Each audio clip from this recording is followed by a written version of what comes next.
बिस्मिल्लाहिर्रहमानिर्रहीम। अस्सलाम वालेकुम नाज़रीन, आप देख रहे हैं प्राइम टाइम विद टीएम। मैं हूं तारिक महमूद। बिलावल भुट्टो जरदारी साहब का अवामी मार्च जो है वो पंजाब की हुदूद में दाखिल हो गया है। गुज़िश्ता शब भी सखर में एक बड़े इज्तिमा से उन्होंने खिताब किया। आज भी बिलावल साहब ने घोटकी के मकाम पर खिताब किया। इमरान खान साहब को ललकारते रहे हैं, उन्हें बताते रहे हैं, खुसूसन जो ये पैका ऑर्डिनेंस है उसके हवाले से आज उन्होंने गुफ्तगू की, मीडिया के फेवर में गुफ्तगू की। उन्होंने कहा कि इमरान खान साहब मीडिया से खौफजदा हैं, वो चाहते हैं कि उनकी आवाज़ बंद कर दी जाए।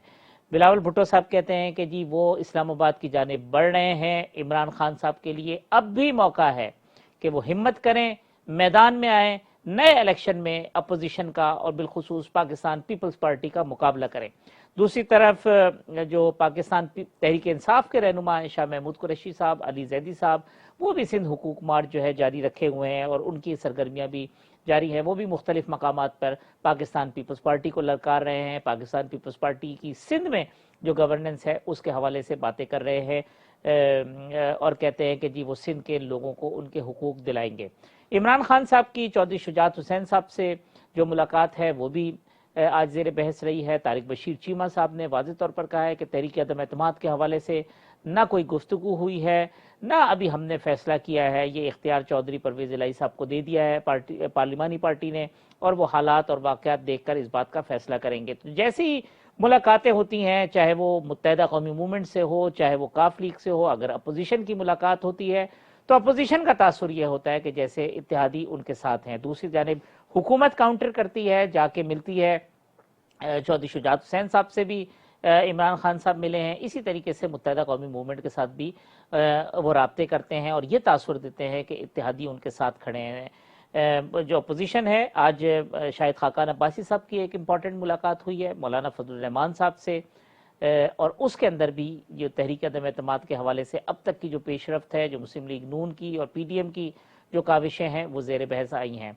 इमरान खान साहब के ऐलानात भी ज़ेर बहस हैं, जिसमें उन्होंने रिलीफ पैकेजेस दिए हैं। फिर जो इंडस्ट्रियल उन्होंने पैकेज अनाउंस किया है उसके हवाले से भी बड़े सारे एतराज़ात आ रहे हैं कि इमरान खान साहब जो खुद एमनेस्टी स्कीम के मुखालिफ होते थे, वो कहते थे कि काला धन को सफ़ेद करने वाले लोग जो है आप उन्हें मौका देते हैं, ये मुजरिम है, ये नहीं होना चाहिए। ये उन्होंने पहले खुद जब रियल इस्टेट सेक्टर का मामला हुआ उसके अंदर एमनेस्टी दी, हुकूमत में आने के बाद एमनेस्टी दी, और अब इंडस्ट्रियल जो पैकेज अनाउंस किया उसमें भी इसी तरीके की बात है कि आप 5% टैक्स दे के अपनी बहुत सारी चीज़ें जो कि काला धन है उसको सफ़ेद कर सकते हैं। इस हवाले से भी बहुत सारे एतराज़ात सामने आ रहे हैं। उनके पैकेज के हवाले से भी leader of the opposition Shahbaz Sharif साहब कहते हैं कि इमरान खान साहब IMF को भी बेवकूफ़ बना रहे हैं, आवाम को भी बेवकूफ़ बना रहे हैं, क्योंकि इसके नतीजे में जिस किस्म की अनाउंसमेंट उन्होंने की हैं, ना महंगाई रुकेगी और ना ही जो पाकिस्तान का कॉन्फिडेंस है, जो इंटरनेशनल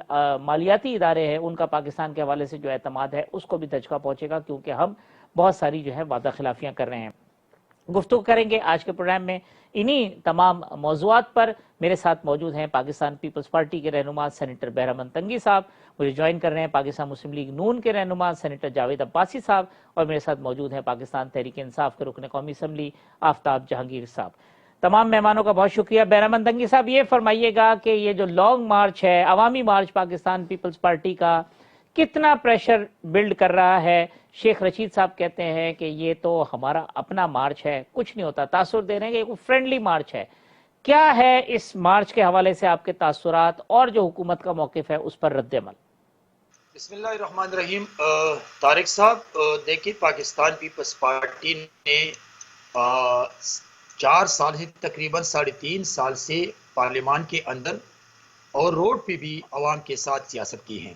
आज अगर गरीब अवाम पाकिस्तान पीपल्स पार्टी के चेयरमैन बिलावल भुट्टो जरदारी साहब के साथ रोड पे निकले हैं, तो ये पाकिस्तान पीपल्स पार्टी और अपोजिशन जमातों का हक है कि वो मौजूदा नाकाम वजीर आजम से छुटकारा ले ले। और जो अगर हम कह रहे कि प्राइम मिनिस्टर को होश ही नहीं है कि मेरी जिम्मेदारी क्या है, तो आज अपने अदम एतमाद को नाकाम बनाने के लिए उनके पास तो ये एहसास आ गया है कि मेरी हुकूमत जा रही है, तो वो इत्तेहादी जमातों के लीडरशिप से मुलाकातें शुरू की हैं। लेकिन अगर अपोजिशन ने पार्लियामान के अंदर और पार्लियामान के बाहर गरीब आवाम के साथ ज्यादती को हमेशा हमने हाईलाइट किया है, हमने पॉइंट आउट किया है कि आपने गरीब आवाम को तबाह किया, आपने इदारों को तबाह किया, आपने पाकिस्तान के को हमसाय ममालिक में तनहा रख दिया, तो उनको ये एहसास जिम्मेदारी नहीं है ताकि उसकी तरफ तवज्जो दे दे। तारिक साहब, डेमोक्रेटिक प्रोसेस में हमेशा हुकूमत बुर्दबारी का मुजाहरा करते हैं। वो इंटेलेक्चुअल से, वो मीडिया पर्सन से, वो न्यूज़पेपर से, वो अपोजिशन से सीखते हैं और वो काम करते हैं जो अवाम के लिए बेहतर हो। लेकिन आज तक मौजूदा हुकूमत की प्राइम मिनिस्टर को एहसास जिम्मेदारी नहीं है कि मेरी रिस्पॉन्सिबिलिटी क्या है, और वो आज तक कंटेनर की सियासत और जिद की सियासत करने पे तुले हुए हैं। आज भी वो अपोजिशन के स्टेटस को तस्लीम नहीं करते हैं, आज भी वो इदारों को धमकी देते हैं, आज भी वो इदारों को अपने घर की लोंडी बनाने की कोशिश करते हैं। तो मैं समझता हूं कि पाकिस्तान पीपल्स पार्टी के इस वक्त जो लॉन्ग मार्च है, जो पाकिस्तान के गरीब अवाम बिलावल भुट्टो जरदारी साहब के साथ खड़े हैं, तो ये इसलिए खड़े हैं कि मौजूदा नाकाम और नालायक वज़ीर आज़म से छुटकारा लेने की कोशिश करते हैं। ठीक, जावेद भाई साहब, जिस एहसास जिम्मेदारी की बात सेनेटर बैरमन साहब कर रहे हैं, अब उस एहसास जिम्मेदारी का वक्त है, क्या वो वक्त गुजर चुका है, या आप समझते हैं कि अभी भी अगर सेंस प्रिवेल हो, जो अपोजिशन समझती है कि नहीं हुआ, तो भी सूरत हाल जो है वो बेहतर हो सकती है? जी बिस्मिल्लाहिर्रहमानिर्रहीम, बहुत शुक्रिया। देखिए, इसमें तो कोई दो राय नहीं है कि जब पहला नेशनल असेंबली का इजलास हुआ तो लीडर ऑफ द अपोजिशन मियां शहबाज शरीफ साहब तशरीफ लाए, तो उन्होंने अपनी पहली स्पीच में लीडर ऑफ द हाउस जो प्राइम मिनिस्टर ऑफ पाकिस्तान इस वक्त उनको कहा कि आए मेहरबानी करके हमारी अना इस मुल्क से बड़ी नहीं होनी चाहिए, हम सबको इस मुल्क के लिए काम करना चाहिए और आए बैठ कर हम चार्टर ऑफ इकॉनमी करें। आप इस मुल्क की इकानमी डुबो देंगे, आप इस मुल्क की जो इकानमी है इसका असर वो कर देंगे कि हम सारे मिलकर भी इसको ठीक नहीं कर सकेंगे। आए हम आपकी जमात से हमारे इख्तलाफात हैं, इस इलेक्शन के हमारे इख्तलाफात हैं, लेकिन इस मुल्क की बेहतरी के लिए, इन लोगों के मुस्तकबिल के लिए, इस मुल्क की माशी बुरान से निकालने के लिए उन्होंने कहा कि हम आपके साथ चलने के लिए तैयार हैं। इमरान खान साहब ने ताने दिए, इन्होंने कहा ये एनआरओ मांगते हैं, उन्होंने कहा ये मुझसे अपने केसेस माफ करवाना चाहते हैं। अब हालात खराब है इस तर्ज पर कि अब तो इनके खिलाफ तहरीक अदम इत्मीनान इंशाल्लाह आने वाली है। सारी सियासी जमातें ने फैसला कर लिया है, बिलावल भुट्टो जरदारी साहब एक मार्च लेकर इस्लामाबाद की तरफ रवाना है। और ये बातें हम नहीं कह रहे हैं, इनके सारे मिनेज ये कह रहे हैं, इनके अलाइज जो हैं जिनसे हम मिल के आए उन्होंने सबने कहा है। आप अंदाजा करें कि आदमी इस वक्त किस तरह इज्जत के साथ अपना गुजारा कर सकता है, जिसकी 20,000 रुपए 25,000 रुपए तनख्वाह है, बिजली का बिल कहाँ से दे, घर का किराया कहाँ से दे, अपने बच्चों की फीस कहाँ से दे, किस तरह वो अपनी जिंदगी यहाँ बसर कर सकता है। यहाँ इन्होंने इकानमी डुबो दिया है, इन्होंने माशी बुरान पैदा कर लिया है, इन्होंने IMF तो अब वो वक्त है जावेद भाई साहब या नहीं, इमरान खान साहब के लिए वक्त निकल गुजर चुका है? वो मेरा ख्याल है वो पुल, इन पुलों से कब से पानी गुजर चुका है। अब की बार फैसला कुन जंग होने वाली है, फैसला कुन मूव होने वाली है। अब इनका जाना ठहर गया, अब सुबह गए या शाम की। आफ्ताब जहांगीर साहब, एक तो सबसे पहले मैं ऑन एयर आपका शुक्रिया अदा करूं, क्योंकि हमारे जो PTI के मेहमान थे आखिर वक्त में उनको प्रॉब्लम हुई, लेकिन आपने जो है वो ये कि जी पार्टी की रिप्रेजेंटेशन के लिए आखिर वक्त में हमारे साथ अवेलेबल हुए, तो मैं खुसूसी तौर पे आपका शुक्रगुजार हूँ। ये जावेद भाई साहब कह रहे हैं जी अब जाना ठहर गया, पुलों के नीचे से बहुत सारा पानी गुजर गया है, जो वक्त था वो आपने उस तरीके से अवेल नहीं किया। आप भी ये समझते हैं या आप समझते हैं नहीं ये अपोजिशन का एक ऐसा ही स्टेटमेंट है? अच्छा, बहुत शुक्रिया तारिक भाई कि आपने मुझे अपने प्रोग्राम में मौका दिया, और ये मेरे लिए एहसास की बात होती है कि जब भी आप मुझे अपने प्रोग्राम में बुलाते हैं मैं इसलिए आता हूँ कि आपके प्रोग्राम में संजीदा गुफ्तगू, आपकी प्रोग्राम में संजीदा गुफ्तगू होती है। देखिए, अभी मेरे अब्बासी साहब ने कहा, मेरे दोस्त हैं, मेरे भाई हैं, कि पानी गुजर गया है। जब सैलाब गुजर जाता है तो पीछे अच्छी चीजें छोड़ जाता है, जमीन जरखेज कर जाता है, बेहतर कर जाता है। तो अब वो पानी तो गुजर गया, अब चीजें बेहतरी की तरफ जा रही हैं अल्हम्दुलिल्लाह। और आप देखेंगे कि आने वाला वक्त हमारे लिए बेहतर हो रही है ना, वो तो जरखेजी नहीं आपके लिए नहीं हो रही, इनके लिए नहीं हो रही, इनको यही तो परेशानी लायक हो गई है। देखिए, मैं आपको बताऊं कि मुनाफिक की तो नमाज भी नहीं है, ये हजूर सल्लल्लाहु अलैहि वसल्लम आपको मालूम है कि उन्होंने मना कर दिया गया था कि मुनाफिक की नमाज ना पढ़े। अभी आप अगर इनसे ये सवाल करें कि जी आपकी अभी ये लीडर की एक ऑडियो आई थी जिसके अंदर वो जरदारी साहब के बारे में क्या कह रही थी, जब दिलों के अंदर ये हालात हों, दिलों के अंदर ये ख्यालात हों, और फिर दिखावे के लिए, सिर्फ एक इक़्तिदार के लिए कहें कि जी हम जो है हम मिलकर चलना चाहते हैं। फिर इन्होंने ये कहा कि जी शहबाज शरीफ ने तो कहा था कि आए मिलकर चार्टर ऑफ इकोनॉमिक्स करते हैं, तो वो उस वक्त ये कहा था, जो किया था कि मुल्कियों को माशी सूरत हाल से निकालने के लिए हम मिलकर चलते हैं। इसका मतलब ये था कि जिस वक्त उन्होंने अपने इख्तिदार को छोड़ा था उस वक्त माशी सूरत हाल बहुत खराब थी, तो इसलिए वो चाहते थे कि जी आए मिलकर हम इस माशी सूरत हाल से निकलते हैं। लेकिन अल्हम्दुलिल्लाह अब हम निकल रहे हैं। आपने देखा कि चीजें बेहतरी की तरफ जा रही हैं और आप इसका रिजल्ट देखेंगे बहुत जल्द आपको मिलेगा। और चीजें भी पाइपलाइन के अंदर है। जब हम 2023 के अंदर इलेक्शन में जाएंगे तो हमें फिर इस दफा से बेहतर हम पोजीशन में होकर हुकूमत करेंगे। देखिए हाफिज भाई, ये बातें बहुत आसान है कि जी बिलावल का वो निकला, अभी मेरे दूसरे सेनेटर साहब ने कहा कि बिलावल साहब कह क्या रहे हैं, आप उनकी तकरीर तो सुने। उन्होंने क्या कहा है? उन्होंने कहा है कि जी मैं अपने नाना का अधूरा काम, मैं अपनी वालदा का अधूरा काम मुकम्मल करूंगा। तो भाई बीच में आपके वालिद साहब को भी तो 5 साल मिले थे, तो उस 5 साल में वो अपनी बेगम का और अपने ससुर का अधूरा काम मुकम्मल कर लेते। उन्होंने क्यों आपके लिए वो काम छोड़ा?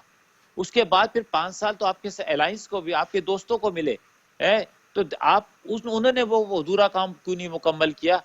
बात यह है कि मुश्किल हालात थे, मुश्किल है, इतने मुश्किल हालात तो दुनिया में कभी भी नहीं आए जितने इस वक्त हैं। कोविड आया हमारे दौर के अंदर है, अभी ये रूस और यूक्रेन का मसला खड़ा हुआ है और बहुत सारी चीजें आई, लेकिन हमने इन सब चीजों से निकल कर अल्हम्दुलिल्लाह सुम अल्हम्दुलिल्लाह हम बेहतरी की तरफ जा रहे हैं और इंशाअल्लाह ताला आप देखेंगे इसका रिजल्ट बहुत अच्छा है। अच्छा, बात करते हैं महंगाई की कि जी महंगाई है, महंगाई की बात करते हैं, लेकिन जब सुबह निकलते हैं तो नाश्ते, अभी मैं देख रहा था कि नौशेरा फरोज में बड़ा जबरदस्त नाश्ता हो रहा था, कहते हैं गरीब भूख से मर गया है।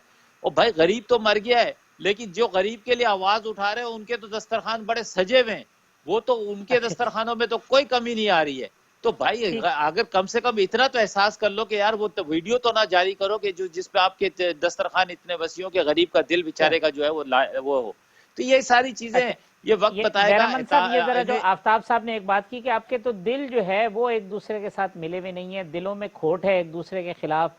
फिर इमरान खान साहब कहते हैं कि जी मेरी वजह से सब इकट्ठे हो गए क्योंकि मैं सबकी चोरियां पकड़ रहा हूं। तो यही आफ्ताब साहब का भी इशारा ये है कि जी आपस में बहुत दूरियां हैं, एक दूसरे को चोर डाकू खिलाफ केसेस, और फिर जो है ना ये इकट्ठे हो जाते हैं। तारिक साहब हम एक नालायक, नाकाम और कठपुतली प्राइम मिनिस्टर के खिलाफ इकट्ठे हो रहे हैं, लेकिन क्या मेरे आफ्ताब भाई को याद नहीं है कि इमरान जब इलेक्शन कैंपेन में थे तो उसने कहा था कौम को कि आजाद एमएनएस को वोट न दे, ये जमीर पेरोश होते हैं। तो क्या उन जमीर पेरोशों को साथ में लाकर हुकूमत नहीं बनाई? क्या इमरान ने जमीर फरोशों के मिला था? अपने साथ मिलाना चाहते हो? तारिक साहब सुने, क्या तारिक साहब इमरान ने जो परसों मिले थे पंजाब में, इसको पंजाब का बड़ा डाकू नहीं कहा था? क्या इमरान ने बेनजीर ने नहीं कहा था कि इसके ऊपर मेरी एफआईआर कटवाना? क्या बेनजीर ने नहीं कहा था कि मेरे कत्ल की एफआईआर इस पे कटवाना? क्या इमरान ने ये नहीं कहा था कि एमक्यूएम कराची के दुश्मन हैं? तो भाई तुम्हारी क्या इमरान ने एमक्यूएम को, हमने तो उसको वैसे कहा है बड़ा चोरी, बड़ा जुर्म, बड़े जुर्म छोटे जुर्म में फर्क होता है। सुने, फिर मुझसे बात नहीं कर सकते तुम बात सुनो जी बैरमन साहब, बैरमन साहब वो कहते हैं कि आप ये पॉलिटिकल अपॉर्चुनिटीज हैं। बैरमन साहब वो कहते हैं जी पॉलिटिकल अपॉर्चुनिटीज है, वो जिस तरह पीपल्स पार्टी ने नून लीग ने उठाई। तारिक साहब इनको समझाएं, ये एमएनए है, जज्बाती हो गए, क्या हो गया? ये समझदार है। इसको अपने अब जब आप नूर दे दी तो उसकी बात करना चाहिए। वो तो तारिक साहब की मोहब्बत में मैं बैठ गया हूँ। आप तारिक साहब की मोहब्बत में बैठ गए, जिसकी भी मोहब्बत में बैठ जाते हैं, मुझे इसका परवाह नहीं है। अपने फ्लोर पे बात करें ना। आज बहुत जज्बाती हुआ, बहुत जज्बाती लगता है कुछ होने वाला है। बैरमन साहब, अच्छा बैरमन साहब ये बताया ना, वो कहते हैं ये तो सियासी लोग हैं जिनको आपने भी इस्तेमाल किया, उन्होंने भी इस्तेमाल किया, जरूरत पड़ती है आप भी इस्तेमाल कर लेते हैं, वो भी चले जाते हैं, ये तो पॉलिटिकल कल्चर है हमारा। बैरमन साहब देखिए तारिक साहब, बात ये नहीं है, बात ये, इसने जो बात की मैंने इसका जवाब दिया। अभी इसने कहा था कि बिलावल भुट्टो जरदारी साहब ने अब क्या तकरीर की।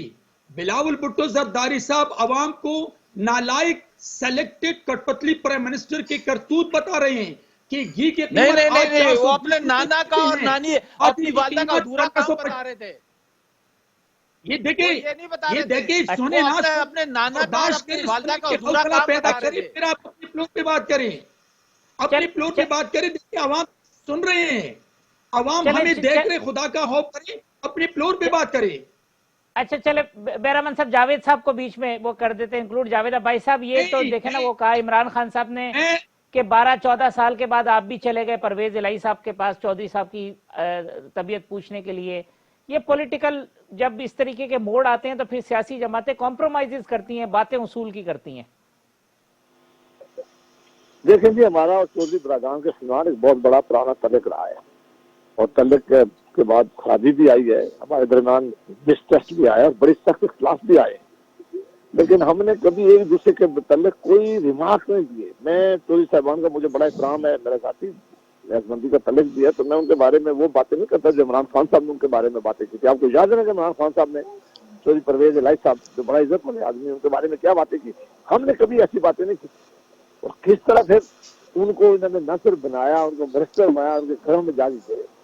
इमरान खान साहब ने जो इनके मुतल्लिक बातें की थी कभी हमने नहीं की। आपने हम उनके जैसे तस्वीर निकाले कि इमरान खान साहब उनके बारे में ये आफ्ताब साहब कहते हैं ना, आपने पीपल्स पार्टी के बारे में बातें की, फिर पीपल्स पार्टी के साथ बैठे हुए हैं। मेरी बात सुने, हमने हमारा और पाकिस्तान पीपल्स पार्टी का बड़ा सख्त, हमने एक दूसरे के खिलाफ इलेक्शन भी लड़ा। एक इलेक्शन माहौल में हमने एक दूसरे के खिलाफ सख्त बातें की है। नहीं अभी ऑडियो आई है अब्बासी भाई, अभी ऑडियो आई है 2 दिन पहले, वो ऑडियो सुना दे, ऑडियो सुना दे कि वो मरियम साहब क्या राय रखती है जरदारी साहब के बारे में। अगर आप मुझे अपनी बात देखिए, मैं ये कह रहा हूँ कि सियासी लोग एक दूसरे के मुतल्लिक जलसों में बातें करते रहे और उसमें शक नहीं कि हम लोग पीपल्स पार्टी ने एक दूसरे के खिलाफ सख्त बातें की, हमने इलेक्शन भी किए। लेकिन आपको पता है कि जब इलेक्शन कैंपेन हो रही थी और मोहतरमा बेनजीर भुट्टो की जहाँ लियाकतबाग में शहीद हो गई है, वो सबसे पहला जो आदमी पहुंचे थे वो मियां नवाज शरीफ साहब पहुंचे थे, हॉस्पिटल में पहुंचे। फिर हम उनके पास, उनके आसिफ अली जरदारी साहब के पास चल गए, क्योंकि ये हमने और उन्होंने भी हमारे साथ, हमने जो ग्रेस थे, जो एक दूसरे के साथ तल्लुक था, जो एक दूसरे के साथ सियासी इख्तिलाफ होने के बावजूद भी हम जाती अटैक नहीं किया करते थे। हमने कभी इमरान खान साहब की तरह कहा कि हम अपोजिशन लीडर को हाथ में मिलाते, ये चोर ढक हुए। यहाँ खुर्शीद शाह साहब अपोजिशन लीडर थे जब मियां नवाज शरीफ साहब मुल्क के प्राइम मिनिस्टर थे। सबसे बेस्ट हमारे वर्किंग रिलेशन रहे जमातों के आपस में। हम आज भी समझते हैं कि मुल्क में अपोजिशन और हुकूमत मिलकर इस मुल्क को बहरान से निकाल सकती है। ये ना तजर्बा कार टीम है, गाली देने में महारत रखती है, इल्जाम लगाने में महारत रखती है, लोगों की पगड़ियां उछालने में महारत रखती है, लेकिन मुल्क के मसाइल हल करने में बुरी तरह नाकाम हो चुके हैं। इसलिए हमारा और इनका मुवाजना करना करें। चौधरी साहबान के घर पे जब ये गए और आज इनके घर जाएंगे और जीदिए के घर जाएंगे और पीर बगाला के पाँव में जाके बैठेंगे, इमरान खान साहब जो इनके मुतालिक बातें किया करते थे, काश आज मेहरबानी करके आप लोगों को सुना दें मेरे सवाल के बाद, ताकि लोगों को उसका फ्रेश हो जाए उनका माइंड के क्या वहाँ माहौल था और क्या आज ये कह रहे थे और क्या इन्होंने अमल किया। ठीक है, यहाँ एक वक्फा ले लेते हैं, वक्फे के बाद आते हैं तो आफ्ताब जहांगीर साहब के सामने रखते हैं कि ये जो अनाउंसमेंट हुकूमत ने की है ये पहले किए जा सकते थे, क्या देर हुई है, या आप समझते हैं कि जी पहले जो है वो हालात इस काबिल नहीं थे? इस मामले पे गुफ्तगू करेंगे आफ्ताब साहब से।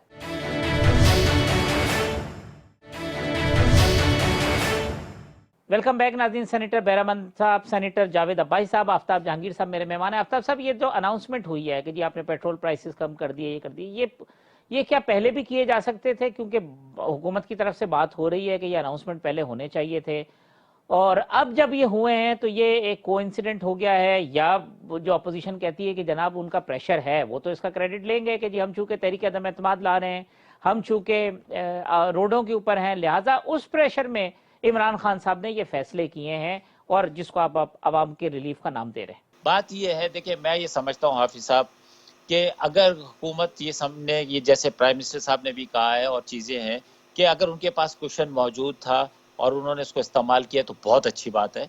इसका जो इफेक्ट है वो नीचे तक जाना चाहिए। अगर कोई, क्योंकि इस वक्त आपको पता है आज $12 जो है पेट्रोल जो है वो बढ़ा है आलमी मंडी के अंदर, समझे ना। तो इसके बावजूद अगर 10 रुपए का रिलीफ दिया गया है, 5 रुपए का बिजली के अंदर रिलीफ दिया गया है, तो वो यकीनन जैसे बता रहे हैं कि टैक्स ज्यादा कलेक्ट हुआ है और दूसरी जगहों से उनको क्वेश्चन मिला है तो वो किया। और अगर अभी भी कोई गुंजाइश, IMF को और आवाम को दोनों को बेवकूफ बना रहे हैं। देखें IMF को या किसी को बेवकूफ नहीं बना रहे। बात यह है कि यही ऑपोजिशन थी जब हम IMF के पास जा रहे थे तो बड़ा शोर मचाया है उन्होंने। आज ये कह रहे हैं कि जी IMF के साथ ये उन्होंने धोखा है। तो मैं ये समझता हूँ कि आवाम को रिलीफ मिलना चाहिए। आवाम को अगर रिलीफ मिल रहा है तो इसमें कोई दो राय नहीं है, इसको अप्रिशिएट करना चाहिए। और मैं ये समझता हूँ कि ये जो बड़ा रिलीफ है कि जी ग्रेजुएट जो बच्चे हैं उनको 30,000 तक की इंटर्नशिप मिलेगी, जो 12,000 से 14,000 कर दिया गया है।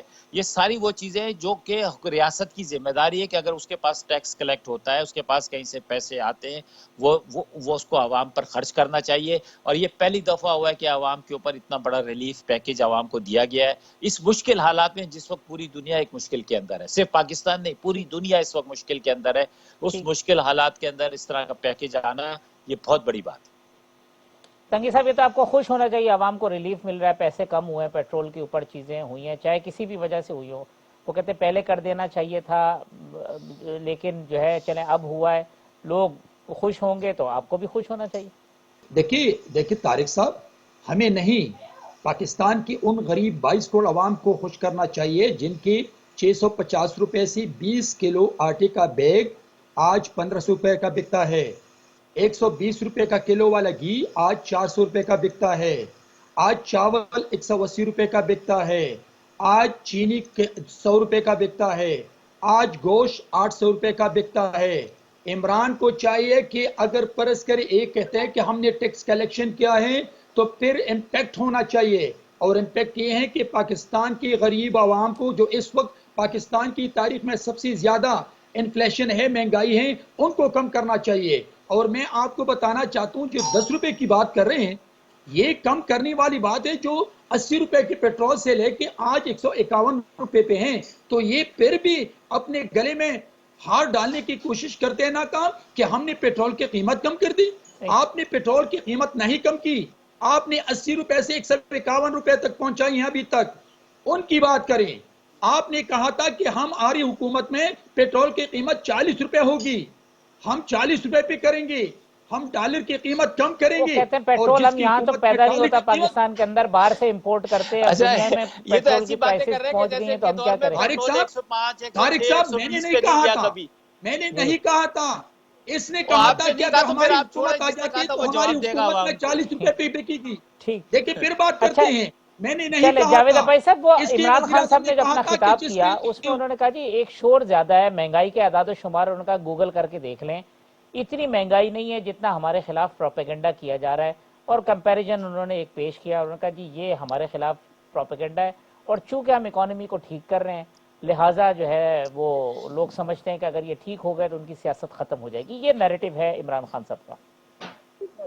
देखें जी, जब पहले इस दफा इन्होंने एक लेके आए, फाइनेंस मिनिस्टर लेके आए, इन्होंने कहा कि Asad Umar is the best finance minister है। असद उमर को लेके आए, जब असद उमर को हटाया गया तो खुद इमरान खान साहब और उनकी टीम ने कहा है कि वो इकानमी को ठीक करने में नाकाम हो गया है, वो डिलीवर करने में नाकाम हो गया है। उन्होंने कहा है जनाब कि हमें नया मिनिस्टर हफीज शेख को लाया, हफीज शेख को साथ रखने के बाद उसको वापस देंगे, उनको निकाला। उन्होंने कहा कि ये डिलीवर करने में नाकाम हो गया। अभी तरीन साहब को सिलेक्शन में निकालेंगे, तरीन साहब को भी निकालेंगे। लिहाजा मेहरबानी करके ये बात आप देख लें कि ये बात हम नहीं कह रहे, ये सारे इंटरनेशनल डोनर्स कह रहे हैं, ये पाकिस्तान के लोग कह रहे हैं। महंगाई आप देख लेंगे कहाँ पहुंच गई है, गुर्बत कहाँ पहुंच गई है। ये सारा मामला और किस तरह की महंगाई हुई है। फिर तो यहाँ 5 कमीशन बनाए गए हैं जिन्होंने लोगों ने करप्शन किया, पहले आटे का, गंदम का, फिर दवाइयों का, फिर पेट्रोलियम का, फिर चीनी का। कमीशन की रिपोर्टें आई गई हैं कि करोड़ अरबों रुपए किसने लूटा है, अरबों रुपए किसने खाया है, अरबों रुपए का किसने करप्शन किया। इन सारी चीजों की मौजूदगी में उन लोगों को आज इमरान खान साहब ने क्यों नहीं पूछा जो आज हुकूमत में बैठे हुए हैं। तो बताओ ना किसने खाई है, अब्बासी साहब बताए ना कि किसकी फ्लोर मिले हैं, किसकी शुगर मिले हैं, किसका मेडिसिन का कारोबार है, बताए तो सही, लिस्ट तो दें, लिस्ट तो दें कि ये लोग हैं जिन्होंने करप्शन किया है। की रिपोर्ट आई हुई है, मेहरबानी करके कमीशन की रिपोर्ट पढ़ लें ना। मुझे नहीं बताने की जरूरत है कमीशन की, और वो कमीशन है जो इमरान खान साहब ने मुकर्रर किया था। कोई चीनी का कारोबार नहीं है, कोई दवाइयों का कारोबार नहीं है, जरदारी साहब की कोई फ्लोर मिल नहीं है, कोई शुगर मिल नहीं है, कोई वो नहीं है। भाई आपके चपरासी के जेब उसमें से 5 रुपए निकलते हैं। आप लोग तो बड़ा खुश, आफ्ताब साहब उसमें मामला ये ना, वो कहते हैं कि आपने बनाए रिपोर्ट आप मंजर यहाँ पे लेके आए, कार्रवाई करें उन लोगों के खिलाफ। नौकरी दे दे, मेरे अकाउंट में भी 5 अरब रुपए आ जाएंगे। तो आफ्ताब साहब फिर नैरेटिव ये आता है ना, उनको पकड़े जो आप कहते हैं जी फलाने की। सर मैं तो कहता हूँ यही तो इस मुल्क की कमजोरी है कि यहाँ डेटें दी जाती हैं। हाफिज साहब, यहाँ डेटें दी जाती है। यहाँ पर कानून वो लाना चाहिए कि 3 महीने के अंदर अंदर फैसला होना चाहिए। कोई भी केस का अदालत के अंदर चाहे वो सिविल हो या फौजदारी हो, कोई भी उसका फैसला जल्द से जल्द होना चाहिए। डेटें नहीं देनी चाहिए। आपके एक एडवाइजर साहब 3 साल 3.5 साल बड़ी लंबी लंबी प्रेस कॉन्फ्रेंसें करते रहे, टीटियां फलाना चीजें बताते रहे, कोर्टों में कोई चीज नहीं हुई, उसके बाद इस्तीफा दे के हाथ झाड़ के चले गए। तो ऐसे लोगों पे नहीं जिन्होंने अगर कोई झूठा इल्जाम लगाया है, कोर्ट को बाइज्जत बरी करके बाइज्जत बरी कर देना चाहिए और जो गलत इल्जाम लगाना चाहिए उसको सजा देनी चाहिए, ऐसा कानून लेकर आए। अब ये कौन लाएगा आफ्ताब साहब? ये तो आप ही असेंबली में बैठे हैं, बैरामंद साहब ये मिल के लाएंगे। ये पहले कहते थे नैब खत्म करेंगे, तो मुशर्रफ के बाद खत्म कर लेना चाहिए था ना।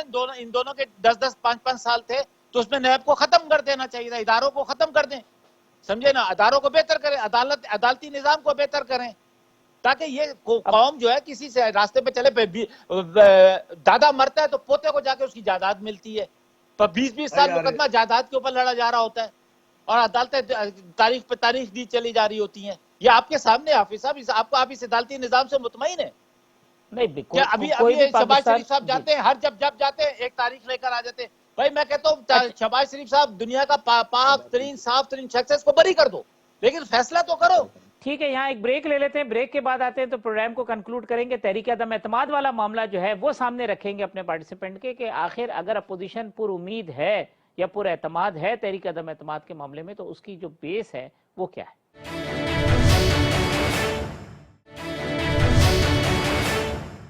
वेलकम बैक नाज़रीन, लास्ट सेगमेंट है। आफ्ताब जहांगीर साहब, सेनेटर जावेद अब्बासी साहब और सेनेटर बैरामंद साहब मेरे साथ मौजूद हैं। अब ऐसा ये जो बात है कि जी शहबाज शरीफ साहब हैं, बड़े अच्छे आदमी हैं, लेकिन ये जो टेक्निकल ग्राउंड के ऊपर मराहत मिल जाती हैं अदालतों से, उससे फायदा पहुंचता है, जिसकी वजह से इनोसेंस का मामला पीछे चले जाता है। ये आर्गूमेंट है आफ्ताब जहांगीर साहब का।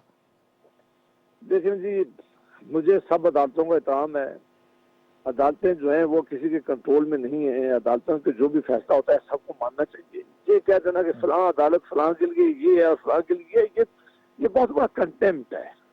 लिहाजा हमारे केसेस अगर मजबूत है तो हमें रिलीफ मिलेगा, अगर हमारे केसेस कमजोर है तो हमें रिलीफ नहीं मिलेगा। अगर किसी ने जुर्म किया हुआ है तो उसकी खिलाफा होगी, अगर किसी ने जुर्म नहीं किया और हुकूमत चाहती है कि हम इसे फंसा दे, तो ये नहीं फंसा सकते। अदालतें हुकूमत के कहने पर कोई काम नहीं करती। लिहाजा हमें हर सूरत में ऐसा काम करना चाहिए जिसमें अदालत को इल्जाम देने के बजाय अपना केस देखना चाहिए कि क्या हमारा केस मजबूत है।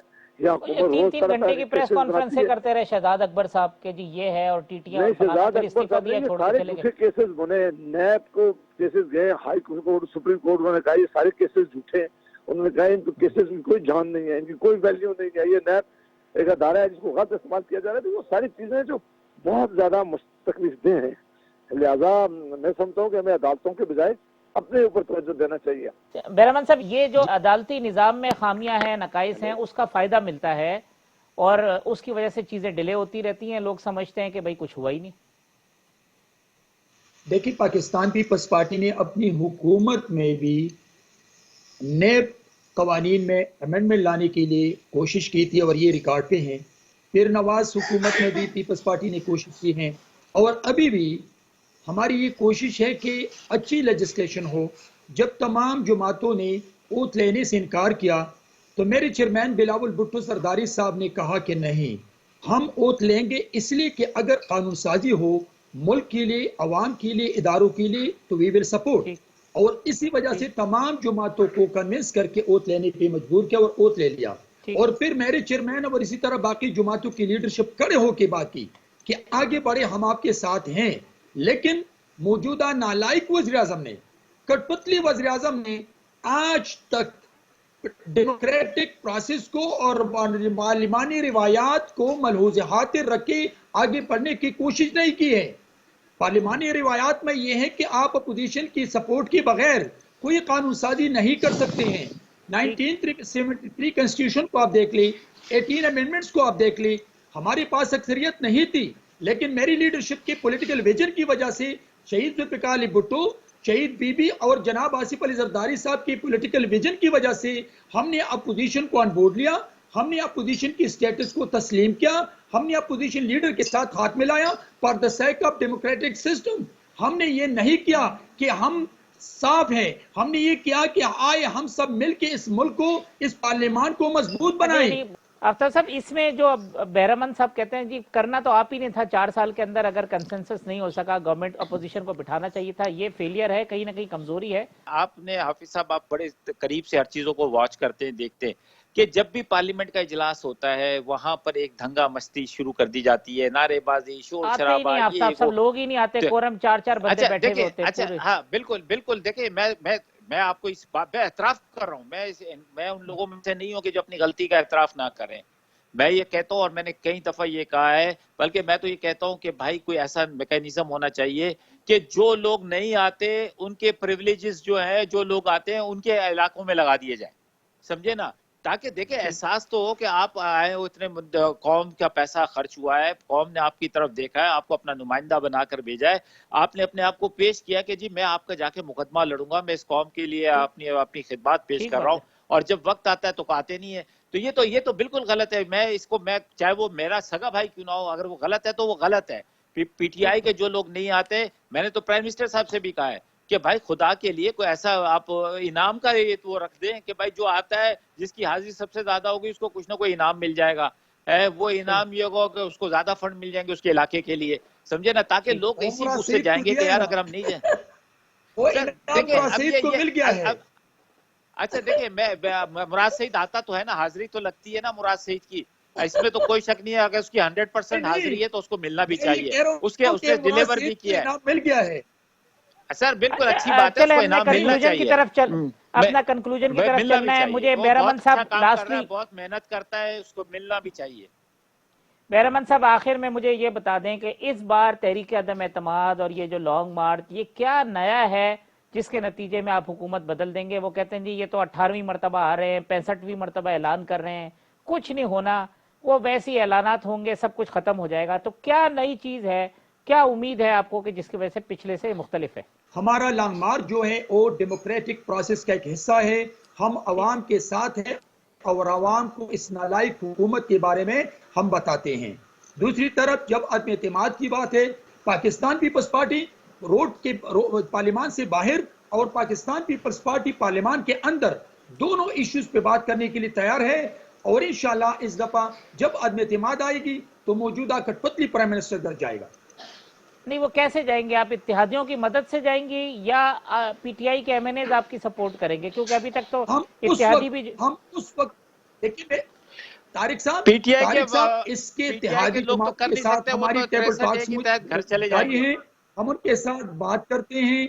हम पीटीआई के एमएनएस, ऐसे एमएनएस के वो चाहते हैं कि इमरान से छुटकारा मिले, इसलिए कि वो भी पाकिस्तानी हैं, उनको भी एहसास है कि इमरान ने पाकिस्तान को नुकसान पहुंचाया। तो ऐसे पीटीआई के एमएनएस हैं कि वो नहीं चाहते हैं कि मजीद तो इमरान इस्तीफा प्राइम दे देना, मिनिस्टर अभी रहे। दे दें तो इस्तीफा। हमारी आप कैसा इत्तेहादियों क्यों देना चाहते हैं? अभी दे के घर चले जाएं। अगर वो मुतमईन चले नहीं आफ्ताब साहब, है तो सेनेटर साहब, तो वो अभी आफ्ताब साहब देखे खतरा अगर है कोई आपको, पीटीआई, आपको इस नहीं बात का मुझे खतरा कोई है कि खतरा नहीं है, पीटीआई की? कोई खतरा नहीं। देखिए कोई खतरा नहीं है, अगर देखे मैं तो बहुत पॉजिटिव माइंड के साथ हूँ। अगर ये अदम एतमाद लाते हैं, इनके पास अददी तादाद ये मौजूद है चौधरी तो शुजात बिल्कुल हुसैन लेकर आए। की बीमार और कुर्सी की ले गए थे तारिक साहब, चले ये तो अच्छी चौधरी बात है, इयादत चौधरी करनी शुजात चाहिए, हुसैन बीमार की से दुआ लेनी बीमार चाहिए, वो कुर्सी कह की बीमार रहे ले हैं से अच्छी गए दुआ बात थे। है कबूल ना, होती चौधरी है, नहीं साहब के कर पास गए, अच्छी तबीयत बात है। पूछी है, सब लोग जा रहे हैं, आप बीमार भी से गए दुआ हैं, लेनी नून लीग चाहिए, भी गई बीमार है, को हम भी। दुआ देनी चाहिए, और बीमार से दुआ हम लेनी तो चाहिए, इस दोनों हुकूमत सूरतों के में दुआएं खिलाफ कबूल होती हम हैं। इस हुकूमत के खिलाफ इत्तेहाद बनाते समझे ना? हैं, चौधरी, लेकिन यानी हम ये इस पूछ ले कि इस इस इमरान वक्त क्यों सबसे गए ज्यादा हैं? अभी कबूल, आपका लीडर इमरान आफ्ताब है, साहब किसी इस का वक्त इस्लाम में सबसे ज्यादा दाखिल होते कबूल होने वाली दमादम दुआएं मस्जिद के शुजात अंदर साहब की हैं। करेंगे, है इस वक्त सबसे ज्यादा देखिए कबूल होने वाली दुआएं चौधरी शुजात साहब की हैं। बीमार वही है, अल्लाह ताला उनको सेहत दे, है बीमार है, बीमार की दुआ लेनी आमीन। चाहिए। अच्छा, आमीन तो सुम आमीन। आपको कोई तो आपने अच्छा आमीन बोल दिया तो आपका काम तो हो गया, आपने आमीन पीटीआई बोल के दिया, आपका काम तो हो गया। उनको लग रहा है कि दुआएं जो है वो उनके हक में हो रही हैं आफ्ताब साहब, वो नहीं वो पीपल्स तो पार्टी समझ नहीं रही है हमारे चौधरी हक साहब में, की वो दुआएं तो उनके उन्होंने हक में हो कह रही। दिया है। चौधरी साहब ने कहा है कि हम वफादार लोग हैं, हम जिसके साथ खड़े होते हैं उनके साथ है, तो दुआएं तो उन्होंने हमारे हक में की है, और मेरा तो उनके साथ एक मोहब्बत का और एहतराम का रिश्ता भी है। लेकिन देखिए बहरहाल ये कि जो इस मुल्क के लिए बेहतर हो, जो इस कौम के लिए बेहतर हो, इस तारिक आवाम साहब के मैं लिए कह बेहतर रहा हो, हूं, इस मुश्किल हालात में, जो इस वक्त पूरी दुनिया के हालात बहुत मुश्किल है, उसके जी, अंदर जो चीज बेहतर हो, अल्लाह ताला उससे इस कौम को जो है उसके हक में फैसला फरमाए। जावेद भाई साहब, लास्टली कमेंट ये कर दीजिएगा, तहरीक अदम एतमाद इस बार क्या नया है और आपका एतमाद की वजह क्या है, जो कि पहले एफर्ट कामयाब नहीं हो सकी, इस बार आप अगर होपफुल हैं तो किन ग्राउंड्स के ऊपर? हमने पहले कभी अदम एतमाद लाए नहीं, प्राइम मिनिस्टर के खिलाफ पहली दफा आ रहे हैं। हमारे साथ पीटीआई के लोग शामिल हैं, हमारे साथ जंगी ग्रुप के लोग शामिल हैं, हमारे साथ अलाइज के लोग शामिल हैं, और इंशाल्लाह मुझे यकीन है कि अगर तहरीक अदम एतमाद हम लाएंगे, अगर लाई तो इंशाल्लाह जरूर कामयाब होगी इस दफा। क्या ये खदशा भी है कि ना लाएं या उसमें थोड़ा सा वक्त लगे? ये फैसला लीडरशिप ने करना है, ये फैसला लीडरशिप ने। लेकिन आप पूरा एतमाद हैं कि अगर तहरीक अदम एतमाद आई तो वो कामयाब होगी? जी हाँ, जी हाँ, जी जी, इंशाल्लाह इंशाल्लाह। ठीक, जावेद भाई साहब बहुत शुक्रिया, आफ्ताब जहांगीर साहब आपका भी बहुत शुक्रिया, और सेनेटर बैरहमन तंगी साहब, तीनों मेहमानों का बहुत शुक्रिया। कल इसी प्रोग्राम में इंशाल्लाह इसी वक्त दोबारा मुलाकात होगी। अल्लाह हाफिज।